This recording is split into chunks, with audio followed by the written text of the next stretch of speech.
Hello all, welcome to success journey.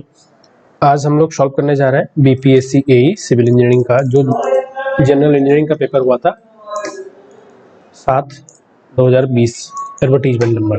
तो चलिए paper को सॉल्व करते हैं और देखते हैं कि क्वेश्चन। फर्स्ट क्वेश्चन है, the efficiency of Rankine cycle is lower than that of the corresponding Carnot cycle because. क्यों कम होता है एफिशिएंसी रैंकिन साइकिल का कार्नोट साइकिल के कॉरस्पॉन्डिंग, ये पूछ रहा है। तो इसका आंसर है क्योंकि एवरेज टेम्परेचर जो है बीच में जो हीट जो बीच का रीजन होता है उसमें जो हीट सप्लाई होता है उसमें एवरेज टेम्परेचर कम हो जाता है रैंकिन साइकिल में कार्नोट साइकिल के मुकाबले, इसलिए बीच के साइकिल में, ठीक, बीच का जो स्टेज होगा उस केस में। Next question is in Pelton turbine, Pelton wheel turbine जो होता है, अब इसका देखिए क्या कह रहा है कि speed ratio for best efficiency is not fixed. बिल्कुल सही है क्योंकि स्पीड रेशियो डिपेंड करता है मैक्सिमम। अब देखो स्पीड रेशियो का फॉर्मूला क्या होता है, अगर हम वेलोसिटी देखें तो velocity is equal to ku into √2gh। अब इसमें जो ku है वो होता है स्पीड रेशियो, और जनरली ku की वैल्यू कहाँ से कहाँ तक होती है, 0.43 से लेके 0.47 तक, तो ये वेरी करता है, इसलिए करेक्ट ऑप्शन इसका यही है। बाकी पोटेंशियल एनर्जी नहीं, इसमें टोटल के टोटल काइनेटिक एनर्जी ही होता है पेल्टन व्हील में। The pressure in the runner is constant at atmospheric pressure, नहीं, गलत है। All buckets are engaged by jet at the time, बिल्कुल नहीं, जो बकेट डायरेक्टली स्ट्राइक करते हैं वही बकेट सिर्फ इंगेज रहता है। In a single acting reciprocating pump the acceleration head, अब एक्सेलरेशन हेड पूछा है कि कहाँ पे मैक्सिमम होता है, ठीक है। तो एक्सेलरेशन हेड की अगर हम बात करें तो देखो सिंगल एक्टिंग रेसिप्रोकेटिंग पंप में, अब एक्सेलरेशन हेड तीन जगह पे अलग अलग होता है, कहाँ पे, इनिशियल, एंड में और मिडल में। तो इनिशियली कितना होता है, इनिशियल अगर हम बात करें तो ये होता है LS, फॉर्मूला यही होता है LS/G del by AS into omega square R। तो इनिशियल भी वही होता है और एंड में भी वही होता है, बट इनिशियली क्या होता है पॉजिटिव और एंड में नेगेटिव, लेकिन मिड में क्या होता है जीरो। तब देखना इसमें से कौन सा ऑप्शन है जो कह रहा है कि जीरो एट द बिगिनिंग, नहीं जीरो नहीं होता है, पॉजिटिव होता है। Affect the work done during the cycle, maximum at the middle, नहीं, मिडिल पे कितना होता है zero. Affect the length of the pipe, अब देखिए इसमें LS क्या है, यहाँ पे length of the pipe, answer क्या आएगा, option D. Thevenin theorem, Thevenin theorem क्या कहता है, थेवेनिन थ्योरम क्या कहता है कि अगर कोई लीनियर नेटवर्क है तो अगर हम उसको कॉम्प्लेक्स को सिंपल बनाना चाहे तो सभी सोर्स को हटा के एक सोर्स रखेंगे और सीरीज में कनेक्ट कर देंगे रेजिस्टेंस को, वही कह रहा है says the ignore the internal resistance of voltage source. Sorry ये आंसर नहीं है, आंसर आएगा इसका डी। टू टर्मिनल अगर इलेक्ट्रिकल सर्किट है, लीनियर कनेक्टेड है, तो उसको हम रिप्लेस कर सकते हैं इक्विवेलेंट सर्किट से। कैसे, हमने बताया था कि वोल्टेज सोर्स सिर्फ एक रहेगा और सारे रेजिस्टेंस को हम सीरीज में कनेक्ट कर देंगे, आंसर आ जाएगा डी। नेक्स्ट है पैरेलल इलेक्ट्रिकल सर्किट, पैरेलल होता है तो पैरेलल के क्या फायदे हैं कि कोई भी अगर एक खराब भी होता है तो बाकी सबके लिए इलेक्ट्रिकल मतलब पाथ प्रोवाइड रहेगा, कोई भी पूरा सर्किट बंद नहीं होगा। लेकिन सीरीज में क्या दिक्कत है कि अगर एक बीच का बल्ब कोई खराब हुआ मान लो तो बाकी सारे खराब हो जाते हैं। तो कुछ बेनिफिट्स जो है इसके हम जानते हैं कि मल्टीपल फ्लो पाथ होता है। तो इसका आंसर देखें, देखिए refer a circuit with more than one path through which current flows, more than one path होता है, इसलिए अगर कोई बीच में एक सर्किट खराब भी होता है तो बाकी सारे वर्किंग में रहते हैं।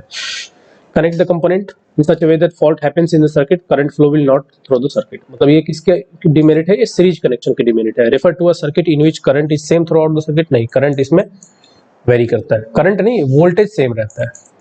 अगर हम पैरेलल कनेक्शन की बात करें तो वोल्टेज सेम रहता है। सोज ओनली सिंगल पाथ, नहीं, सिंगल पाथ होता है series. The RMS voltage of a sinusoidal waveform having peak voltage, peak voltage दे रखा है तो क्या करेंगे 1/√2 से मल्टीप्लाई कर देंगे पीक इसको, पीक वोल्टेज को, तो आंसर आएगा 14.14। इन अ DC मोटर, DC मोटर में क्या होता है, DC मोटर में कैसे क्लासिफाई करते हैं, देखिए DC मोटर है तो DC मोटर में पहले तो हम देखते हैं बैक EMF का फॉर्मूला क्या होता है। तो बैक EMF का फॉर्मूला होता है EH is equal to phi ZNP divide by 68। अब इसमें phi क्या है, ये होता है फ्लक्स पर पोल, Z क्या है टोटल कंडक्टर, A क्या है नंबर ऑफ पैरेलल पाथ, और N क्या है स्पीड RPM में, और P क्या है नंबर ऑफ पोल्स। तो हम देख सकते हैं नंबर ऑफ पोल्स पे, स्पीड पे और टोटल कंडक्टर के डायरेक्टली प्रोपोर्शनल है, और फ्लक्स पर पोल भी डायरेक्टली प्रोपोर्शनल है, और यहाँ पे नंबर ऑफ पैरेलल पाथ के इनवर्सली प्रोपोर्शनल है। इसमें सब कुछ देख लीजिए किसमें आंसर मैच कर रहा है, तो आंसर मैच करेगा the classification is done according to the connection of the field winding of armature. बाकी ये तीनों गलत हो जाएंगे। Does not depend on number of pole गलत है, डिपेंड करता है। Inversely proportional to the speed नहीं, डायरेक्टली प्रोपोर्शनल है। और resistance of armature is very high नहीं, रेजिस्टेंस ऑफ आर्मेचर बहुत कम होता है। तो आंसर क्या आएगा, क्लासिफिकेशन जो है फील्ड वाइंडिंग के आधार पे है डीसी मोटर की क्लासिफिकेशन। कह रहा है कि वन या some of the product of the combustion of fossil fuels which acts like a glass in a greenhouse gas. सबसे ज्यादा किसका कंट्रीब्यूशन है, कार्बन डाइऑक्साइड का, कितना परसेंट, 76%। सेकेंड नंबर पे आता है मीथेन का, CH4 का, कितना, 16%। There is a pollutant which are formed during the combustion at the high temperature. They pollute air, which when inhaled turns into the acid in lungs. तो कह रहा है कि कौन सा ऐसा पॉल्यूशन है, एयर पॉल्यूशन है जो व्हीकल से इमिट होता है और इंसान जब इनहेल करता है तो लंग में, लंग का डिजीज होता है बेसिकली। तो ये है sulphur, compounds containing sulphur, sulphur dioxide. Purification of flue gases from the sulfur oxide with a view to control atmospheric pollution is achieved. तो सल्फर की पोल्यूशन को कैसे कंट्रोल करते हैं, लाइम के द्वारा। आपको दिखाता हूँ, ये देखिए, ये दो टेक्निक जनरली यूज किए जाते हैं सल्फर को कंट्रोल करने के लिए। तो आप देख सकते हो इसमें क्या करते हैं, जो अल्कलाइन सॉल्यूशन प्रोवाइड करते हैं, और वो किसके द्वारा होता है, लाइम के द्वारा। ठीक है, तो जो एब्जॉर्बेंट यूज करते हैं वो लाइम या फिर वेराइटी ऑफ दूसरा लाइम।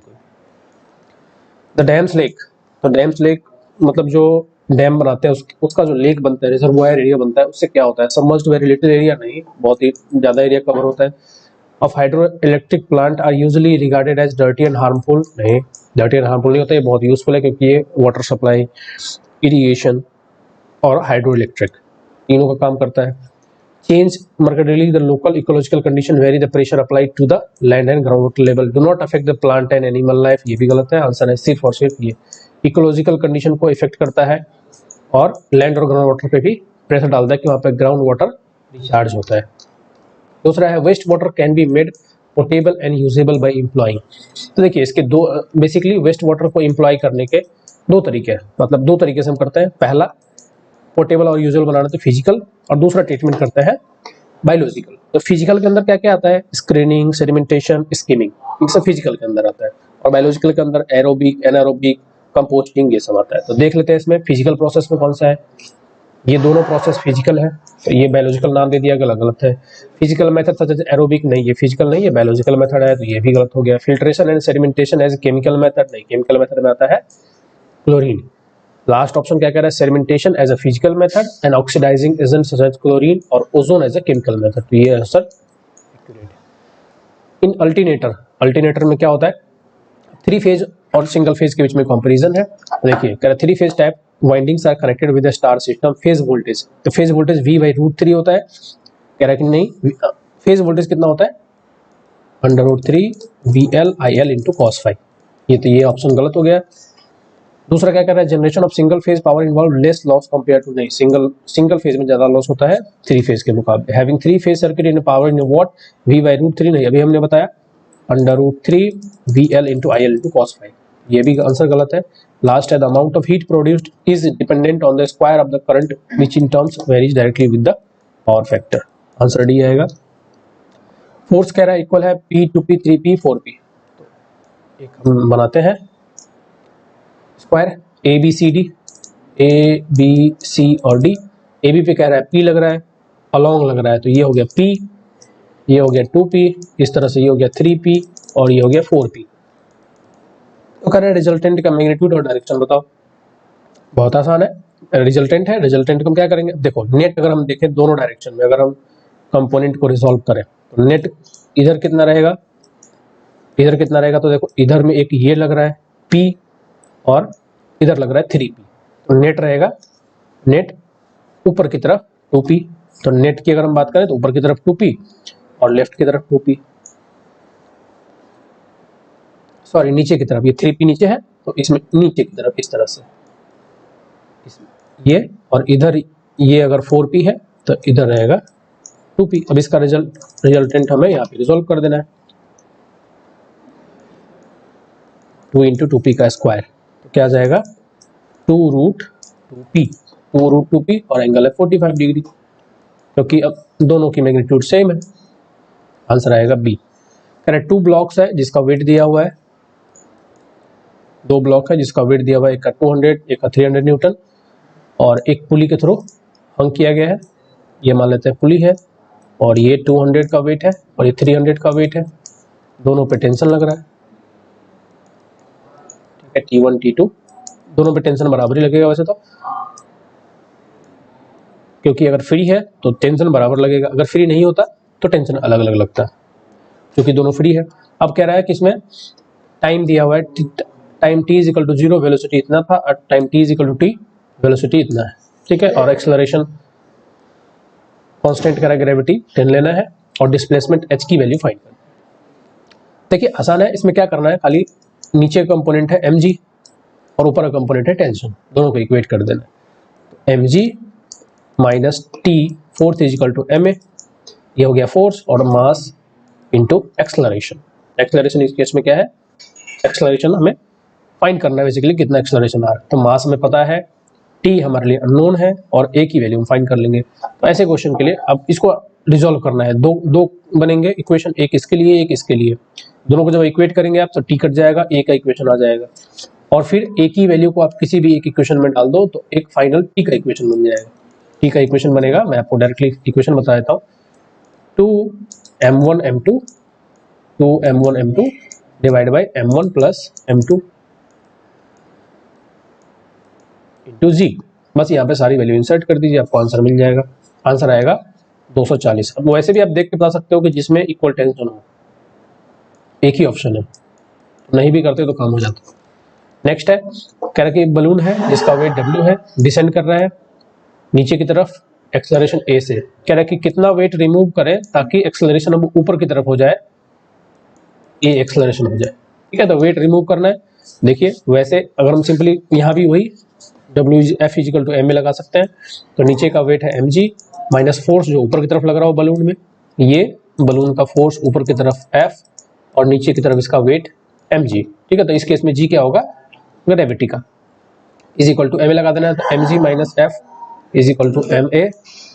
अब यहाँ पे हमें क्या करना है, इक्वेट करना है f माइनस, अब कितने मास में से मास को यहाँ पे माइनस करें, अब न्यू मास आ जाएगा, is equal to m minus m a के बराबर, ठीक है। इसको इक्वेट करके सॉल्व कर देना है दोनों को, तो मास इज इक्वल टू आ जाएगा 2am divide by g plus a। m मतलब मास, यहाँ पे w दिया हुआ वेट, ठीक है, आंसर आ जाएगा b। नेक्स्ट चलते हैं 17 का, correct motorist is travelling at a speed. अब यहाँ पे मोटरसाइकिल की स्पीड दी हुई है 25 मीटर पर सेकेंड, और suddenly applies brake, brake apply करता है तो 100 मीटर डिस्टेंस के बाद जाके स्टॉप होता है। एक्सेलरेशन ड्यू टू ग्रेविटी 10 दिया हुआ है, करेक्ट कितना टाइम लगेगा कार को स्टॉप होने में, और फ्रिक्शनल कोएफिशिएंट कितना है। तुम जानते हैं एसएसडी का फॉर्मूला क्या होता है, v स्क्वायर बाई 2gf। सारी वैल्यू यहाँ पे गिवन है, 100 एसएसडी गिवन है, v कितना है 25, तो 25 का square divide by 2 into 10 into f यहाँ से मिल जाएगा आपको, सिंपली f आएगा 3125। और बाकी कोई भी मोशन का इक्वेशन लगा के आप टाइम भी निकाल सकते हैं। Work done by a non conservative force. अब नॉन कंजर्वेटिव फोर्स कौन सा होता है, जैसे फ्रिक्शन, और कंजर्वेटिव फोर्स जैसे ग्रेविटी। तो कह रहा है नॉन कंजर्वेटिव फोर्स है जैसे फ्रिक्शन, तो कह रहा है कि वर्क डन जो होता है इसके द्वारा वुड बी निगेटिव, निगेटिव भी हो सकता है पॉजिटिव भी हो सकता है, तो ऑलवेज पॉजिटिव और वुड बी निगेटिव, ये दोनों ऑप्शन गलत हो गए, क्योंकि इसमें स्टेटमेंट कह रहा है कि या तो सिर्फ निगेटिव या सिर्फ पॉजिटिव होगा। अब बात रहेगी इस पे कि बाकी के ऑप्शंस क्या कह रहे हैं। कह रहा है is independent of the path followed by the particle acted upon it. नहीं, ये पाथ पे ही डिपेंड करता है, ये पाथ पे ही डिपेंड करता है, तो ये स्टेटमेंट भी गलत हो गया। Acting on the particle would be zero if the moving particle comes back to its original starting position. ये सही है कि अगर सेम पॉइंट पे वापस आ जाता है तो जीरो हो जाएगा। In the driving system of energy meter, energy system जो होता है उसमें ड्राइविंग मीटर जो घरों में लगा होता है उसका ड्राइविंग सिस्टम क्या होता है, मतलब कैसे वर्क करता है।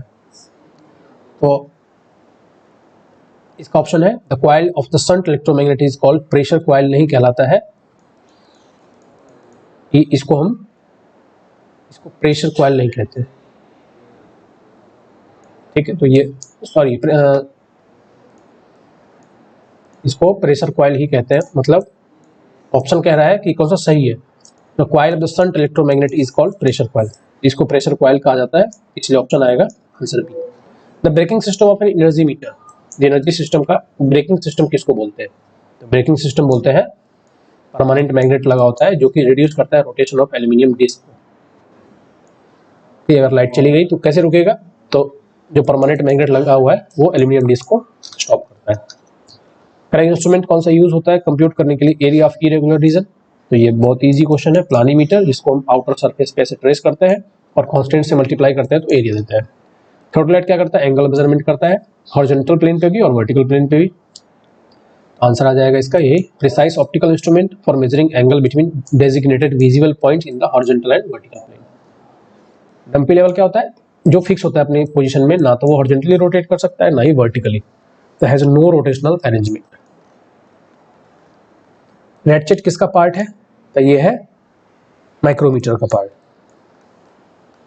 Permanent magnet moving coil ammeter, जो permanent magnet moving coil ammeter होता है तो उसके लिए पूछा है कि किसके लिए यूज होता है, ये होता है डायरेक्ट करंट के लिए, ठीक है, ये डायरेक्ट करंट के लिए यूज होता है। In generalised three dimensional state of stress the number of independent, यहाँ पे पूछा इंडिपेंडेंट टोटल कितने होते हैं 9, और इंडिपेंडेंट क्या हो जाएगा कॉम्प्लीमेंट्री, अगर हम शियर स्ट्रेस को हटा दें 6, कॉम्प्लीमेंट्री शियर स्ट्रेस को हटाने के बाद इंडिपेंडेंट पूछा है तो यहाँ पे कॉम्प्लीमेंट्री को हटाना पड़ेगा, टोटल हो गया 6। मैट्रिक्स बना सकते हैं आप ऐसे, sigma X, sigma Y diagonal और सिग्मा जेड, यहाँ पे सारे सरफेस वाले शियर स्ट्रेस होते हैं। तो इंडिपेंडेंट पूछे तो 6 और अगर टोटल पूछे तो 9। Cylindrical specimen of length L and cross section area दिया हुआ है, can extend under gradually applied load, gradually applied tensile load है, तो क्या होता है half into stress into strain, कौन सा ऑप्शन है, option C. A beam of uniform rectangular cross section is under a transverse load, the stress along the neutral axis of a central cross section, तो shear force ऐसे होता है, और अगर हम बेंडिंग स्ट्रेस को देखें तो ऐसे होता है। तो बेंडिंग स्ट्रेस न्यूट्रल एक्सिस पे 0 है, लेकिन shear force maximum shearing stress only. The crippling load for direction fixed stress, direction fixed stress मतलब फिक्स्ड बीम की बात करें, फिक्स्ड कॉलम की बात करें, दोनों एंड फिक्स्ड है, ऐसा मैं एज्यूम कर रहा हूँ, हो सकता है कुछ और भी दिया हो, मीनिंग पता नहीं। फिक्स है तो फिक्स के लिए कितना होता है, जनरली इफेक्टिव लेंथ L/2 के बराबर या L/0.68 के बराबर लेते हैं, ठीक है, ठीक है। अब ये L/2 एज्यूम करते हैं, अगर हम इलर्स बकलिंग लोड की बात करें तो L/2 एज्यूम करते हैं, तो किसके मुकाबले होगा, तो अगर हिंज हो तो कितना होता है L=L, तो 4 टाइम्स किसके मुकाबले होगा, तो 2/2, 4 टाइम्स किसके होगा, अगर दोनों साइड हिंज हो मतलब पिन एंड हो, उसके मुकाबले 4 टाइम्स होगा। Distortion energy theory as one of the theory of failure was proposed by von Mises and Hencky. ये थ्योरी ऑफ फेलियर बहुत इंपॉर्टेंट है, ये हर एग्जाम में एक बार पूछा जाता है, मैंने यहाँ लिख दिया, एक बार आप लोग देख लो। Maximum principal stress theory Rankine theory को बोलते हैं, maximum principal strain theory Saint Venant द्वारा दिया गया था, maximum shear stress theory Guest Tresca द्वारा, maximum strain energy theory Haigh के द्वारा, और maximum shear strain energy theory या फिर distortion energy theory von Mises Hencky theory, तो वॉन मिश और Hencky theory. At a certain speed revolving shaft tend to vibrate violently in a transverse direction, इसको हम क्या कहते हैं, critical speed. 3 main chemical constituent of the wood, बहुत important question है। तो 3 चीज होते हैं, सेलुलोज, हेमीसेलुलोज और लिग्निन, ये बात तो ठीक है। और शियर स्ट्रेंथ कौन प्रोवाइड करता है, लिग्निन फाइबर। अब ये पूछ रहा है कि परसेंटेज कितना होता है, परसेंटेज होता है सेलुलोज होता है 40 to 50% और हेमीसेलुलोज होता है 20 to 35% और लिग्निन जो होता है 15 to 35%। आंसर आएगा सी।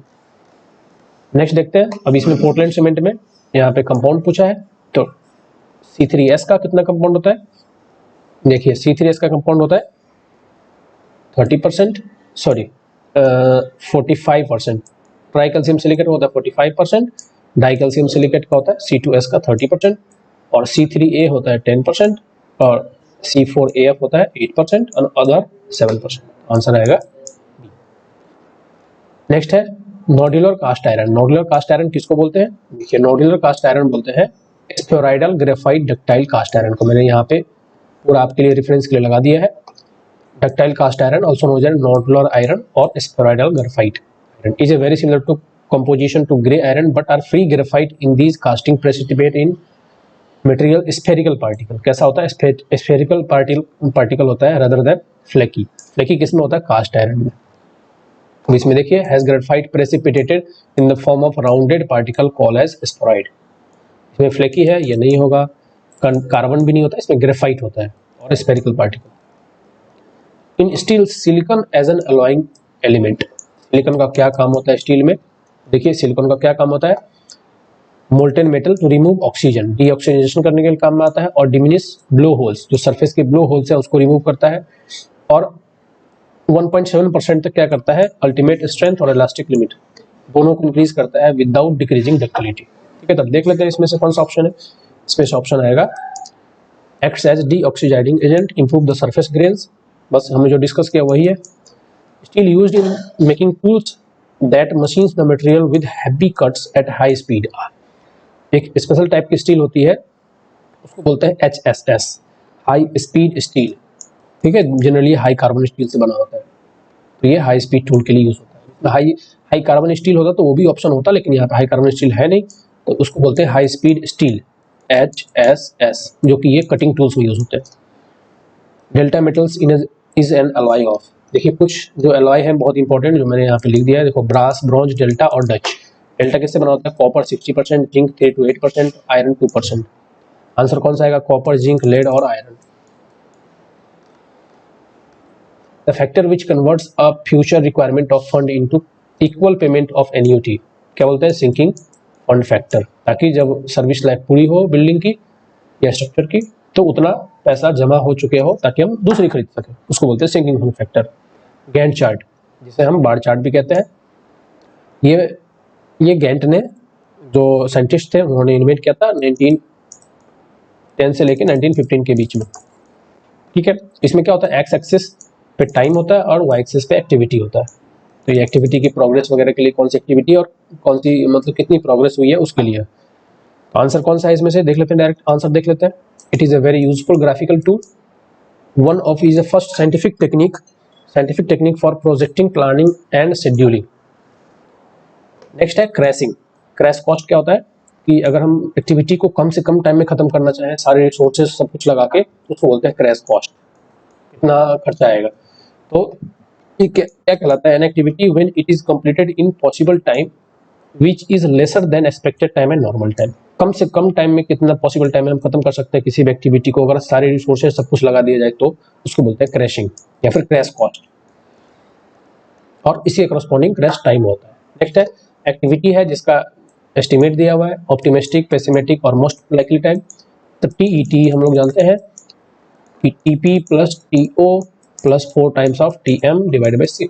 आंसर आएगा इसका, देखो इसमें आंसर आएगा आपको 5.6, और वेरिएंस क्या होता है, वेरिएंस होता है sigma square is equal to TP minus TO divided by 6 का होल स्क्वायर। ठीक है, इसको अगर सॉल्व करेंगे तो ये आएगा 2.77। तो जो नियरेस्ट आंसर है वो है C। फ्रैक्शन रूल किसके लिए है, नंबरिंग करने के लिए, कि जो बार चार्ट में नंबरिंग करते हैं कौन सी एक्टिविटी को क्या नंबर देना है, तो नंबरिंग के लिए फ्रैक्शन रूल है। नेक्स्ट है एक टैप है जो कि वाटर डिस्चार्ज करता है, इस रेट से वेलोसिटी इतना है, और कह रहा है कि 0.6 मीटर बिलो बताओ वेलोसिटी कितनी होगी। अगेन बहुत सिंपल है, यहाँ पे बर्नौलीज इक्वेशन लगाना है। तो क्या होता है, P by rho G is equal plus V square by 2G plus Z, यहाँ पे 1 कर देंगे is equal to P2 by rho G plus V2 square by 2G plus Z2।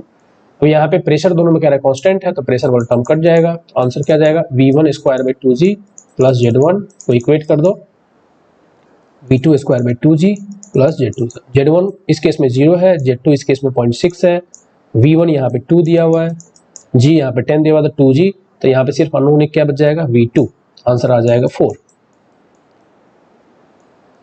Bottom of peace में चाहे वो फ्री हो या फिर फुल हो, दोनों ही केस में कोएफिशिएंट ऑफ कॉन्ट्रैक्शन CC की वैल्यू 0.5 ही आती है। In case of incompressible flow, the flow around emerged body, तो इमर्ज्ड बॉडी के अराउंड जो फ्लो होता है, जैसे कि एयरप्लेन वगैरह में हम क्या यूज करते हैं, मतलब कौन सा मॉडल यूज करते हैं, तो इसमें हम रेनॉल्ड्स मॉडल यूज करते हैं। रेनॉल्ड्स नंबर मॉडल प्रोटोटाइप के लिए कि Reynolds number of model and prototype should be same.